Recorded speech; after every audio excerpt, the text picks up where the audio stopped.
Welcome to Concrete Block, the podcast where we dive into the latest news and current events shaping our world. I'm your host, Walter, and we're glad you're joining us today. We're starting off with a story that's been making headlines across the country. President Trump has announced plans to deploy the National Guard to cities across the U.S. to crack down on crime. The move has sparked controversy, with some arguing it's a necessary step to address rising crime rates, while others see it as an overreach of federal power.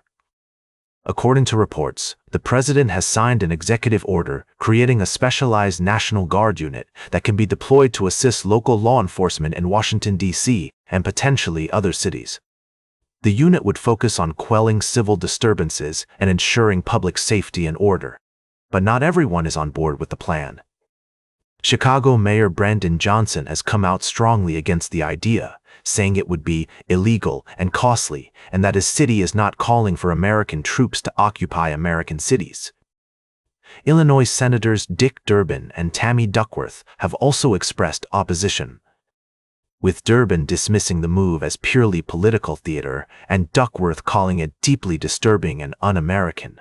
The president has hinted that Chicago may be one of the first cities to receive a National Guard deployment, but he's also said he wants to be invited by the governor before taking any action.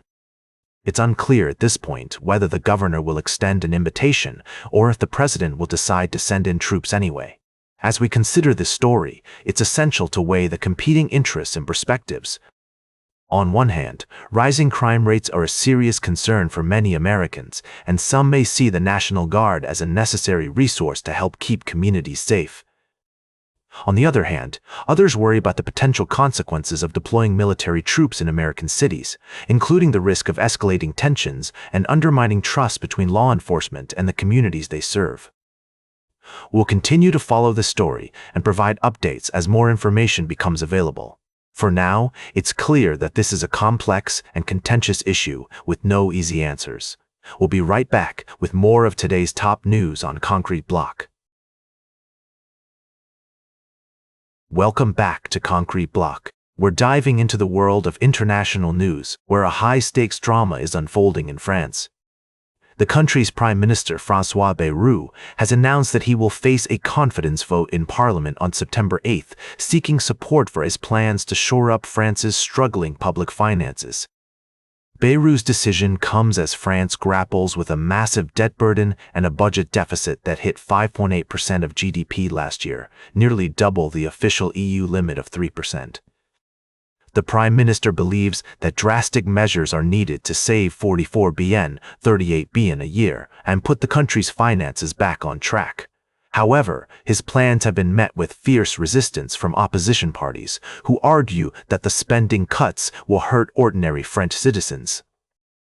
The leader of the far-right National Rally Party, Jordan Bardella, has vowed to vote against the government, saying that Bayrou's decisions are making the French suffer. Other opposition parties, including the radical left, Unbowed France, and the Green Party, have also announced their intention to vote against the government. The confidence vote is a gamble for Bayrou, who acknowledged that it's a risky move. But he believes that it's necessary to tackle the country's financial crisis head-on. If the government loses the vote, it could lead to the collapse of the current administration and potentially even new elections. As the situation unfolds, it's clear that France is at a crossroads. The country needs to find a way to balance its finances while also protecting its citizens from the impact of austerity measures. It's a delicate balancing act, and one that will be watched closely by economists and politicians around the world. We'll continue to follow this story and bring you updates as more information becomes available. For now, it's clear that France is facing a critical moment in its history, and the outcome of the confidence vote will have far-reaching consequences for the country and its people. Stay tuned for our final story of the day, right here on Concrete Block. Welcome back to Concrete Block. We're closing out today's show with a fascinating story about the evolving relationship between Japan and South Korea. As we've been following the developments in East Asia, it's clear that these two nations are taking steps to strengthen their ties, and it's not hard to see why. With the unpredictable foreign policy of U.S. President Donald Trump and the growing influence of China and North Korea in the region, Japan and South Korea are recognizing the need for a united front. The recent summit in Tokyo between Japanese Prime Minister Ishida and South Korean President Lee is a significant indicator of this shift. The two leaders have been working to put aside historical differences and focus on building a more cooperative relationship. One of the key areas of cooperation is in response to the U.S. tariffs imposed on Japanese and South Korean exports.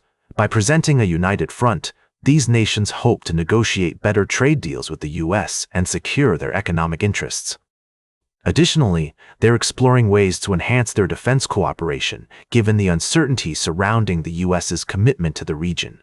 It's worth noting that this rapprochement is not without its challenges. Historical disputes, including issues related to forced labor during WTWFED, still linger. However, both leaders have expressed a willingness to move forward and find common ground.